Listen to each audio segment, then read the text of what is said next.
Cake খেতে আমরা সবাই ভালোবাসি, আর এই কেকের যদি শেলফ লাইফ বাড়ানো যায় তাহলে কি ভালো হয় না। আর এই জন্যই আমি আজকে কেক জেল ইউজ করে কেক বানালাম।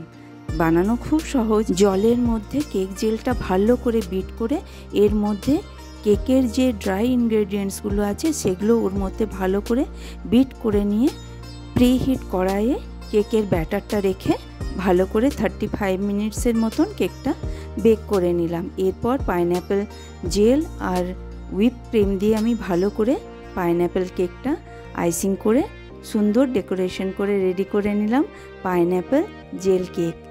পুরো ভিডিওটা দেখার জন্য আমার ইউটিউব চ্যানেল কুকারি ডিলাইট চ্যানেলে দেখার জন্য অনুরোধ রইল। সবাই ভালো থাকবেন, সুস্থ থাকবেন। দেখা হবে নেক্সট ভিডিওতে। নমস্কার।